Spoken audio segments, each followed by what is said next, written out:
With everything so insanely expensive these days, it can be hard to live below your means. But once you learn these 5 things, you'll spend less than you make, stop worrying about how you're going to pay the bills, and start really enjoying your life. So let's go. Hey everyone, Matt here from Family Money School. I used to drive a fancy car, eat out whenever I wanted, and ride a flashy road bike around town, complete with the spandex outfit if you can believe it. And not surprisingly, I was broke. That's because if you don't understand the difference between needs and wants, you're going to struggle to live below your means. Now, lots of people know the difference in their head. A need is something you have to survive. We're talking about things like water and electricity, rent or a mortgage, insurance, healthcare, and your groceries. Now, wants, on the other hand, are costs that make life more enjoyable. These are things like going out for dinner with friends, splurging for tickets to the big game, or buying that new pair of shoes you've had your eyes on. Now, it seems simple enough, but most people don't live their lives like they actually understand the difference. I mean, how many times have you heard someone say, I need a new dress, or a new shirt, or a new TV, or a new bike, or a new pair of pants? I mean, how many times have you said it yourself? The truth is, I rarely need these things. I could survive quite comfortably without an 8th pair of shoes, and my old bike works good enough. More accurately, we want those things because we hope that they'll make our lives a bit more enjoyable. And the truth is, sometimes they do. Those new shoes may be so comfortable they actually make your life better. But they're not needs. They are absolutely wants. And you don't need them in order to bring more joy into your life. In fact, things like going to the park with your family, moving your body by dancing or going for a run, and playing a game with friends all require very little cash and can really move the needle when it comes to your happiness. I mean, the flying lizards definitely did have it right when they said, the best things in life are free. When we mix up needs and wants, we convince ourselves that we have to spend money on things like a killer TV or a 9th pair of shoes in order to be happy. And when the shopping high fades, as it always does, you'll end up depressed and in debt.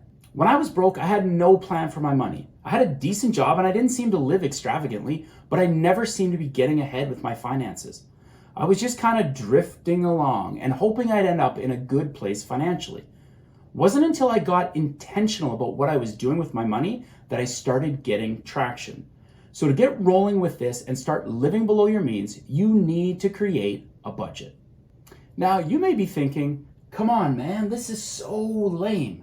I know, but stick with me. A budget isn't as nasty a word as you think. We'll see. A budget has 2 parts. Now, the first is your spending plan. This will probably come as a massive shock, but that's where you sit down and plan where you're going to spend your money. Now, being intentional about where your money is going ensures you're not overspending and that you're actually planning on living below your means. It's really no more difficult than that. You'll choose to buy food, keep the lights on and the water running, and you'll also spend on some fun stuff too. And if you're wise, you should save some money as well. But that's all that's required for the spending plan part of the budget.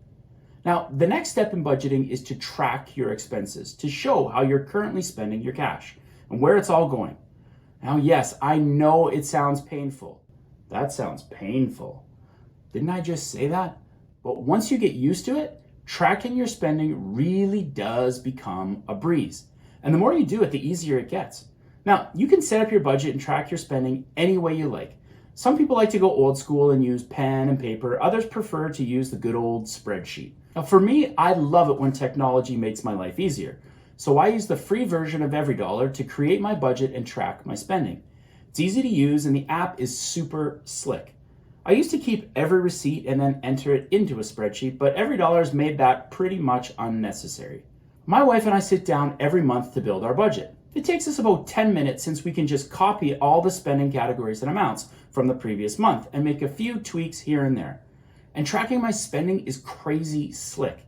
As soon as I buy something, I just enter the purchase on my phone right then and there into whatever category we've decided on. Because my wife and I are on the same account, she can instantly see the purchase on her phone as well, so we both know where our money is going.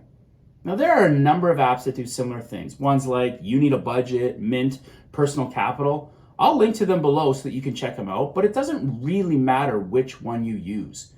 Just choose the one that works best for you and make tracking your spending a snap. You can also check out my video here, which will walk you through step by step in detail how to build your own budget. Both parts of your budget, the planning and the tracking, are critical to living below your means. But any good plan never stays the same. It's a living and breathing organism, changing and adjusting to a variety of circumstances. That's why after you've tracked your expenses consistently, you need to review your budget every month. You'll see your wins and losses, where you followed your game plan and where you went off track, so that you can make better financial decisions to live below your means. When you first make a budget, it may seem impossible to stick to. You may feel like you have no choice but to overspend, because that's what you've been doing for years. But once you make the decision to stick to your budget and to live below your means, you'll begin to see the benefits immediately. Now, the first benefit is that you'll start to build momentum, and momentum is critical when it comes to sticking to a budget. The second benefit is that as you become more mindful of your spending, you'll actually feel like you got a raise. It's because you'll be wasting way less money on stupid stuff, and you'll begin to see opportunities to save money everywhere rather than being blinded by your expenses. This helps you to live below your means because you're not spending as much as you were before. Now, as you go through and put together your budget, you'll begin to see the dangers of overspending. And to successfully live below your means, you'll need to identify and tackle your debt head on.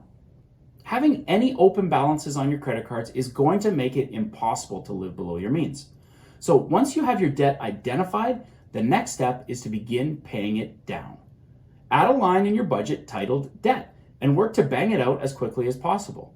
When you've paid off your debt, the money you were putting towards it is freed up, as well as the interest that you are paying. This not only means that you can spend it on other things, but it also gives you a huge sense of accomplishment. You've overcome a major financial challenge, which will give you even more motivation to continue rocking your finances. Now, the next nugget of wisdom that will help you to live below your means is to begin to control your spending. Now, I know what you're thinking.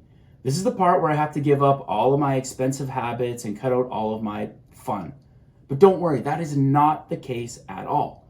The truth is that you can live below your means and still eat out at nice restaurants and go on vacation and buy expensive clothes. The key is to control your spending by choosing to spend on the things that bring you the most joy and to avoid blowing money on the things that don't. Now, what if you're not sure what brings you the biggest bang for your buck? Well, try this. List all the spending categories from your budget that are wants.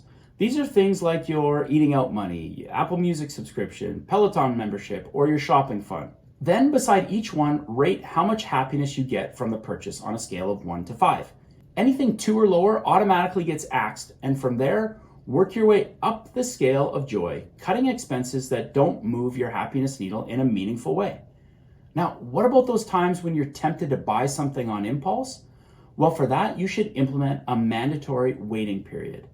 Before buying something you didn't plan for, commit to waiting a predetermined amount of time before you hand over your cash.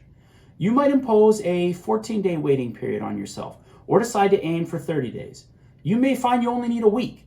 Whatever you decide on, before you buy something, wait for a while. And if you still feel like the purchase is a good idea after the time, go ahead and pull the trigger. Now, one of the biggest expenses people have that prevents them from living below their means is the deadly car payment. For a lot of people, a car payment is like a mortgage. In fact, the average new car payment is $656, and over 80% of new cars are financed. Collectively, Americans owe almost $1.5 trillion on their cars, and they take out over $60 billion in loans every month. Translation? Tons of people are spending boatloads of their hard-earned money to drive fancy wheels they can't afford. And what do you really get for all that dough? Sure, your ride is fancier and maybe marginally more comfortable, but I mean, is it really worth all that cash?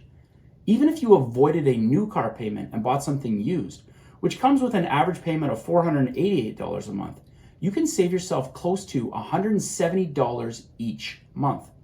Now, sure, you might have some repairs, but many used cars still have lots of warranty left on them, so you may not have to pay a ton out of pocket for repairs. And there are tons of great deals to be found on cheaper used cars that you can pay cash for, so that you can avoid the car payment altogether.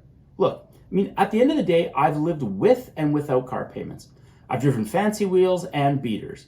And for my money, driving something that's reliable and inexpensive makes a ton of sense when you want to live below your means. Living below your means frees you up to do the kinds of things you've only ever dreamed of. Yeah, killer vacations are nice, but I'm talking about the kinds of things that bring insane amounts of joy that last a lifetime, like being extravagantly generous. Which is why in the next video, I'm going to show you how living below your means allowed a teacher to give away over $20,000 of their salary. I'll see you there.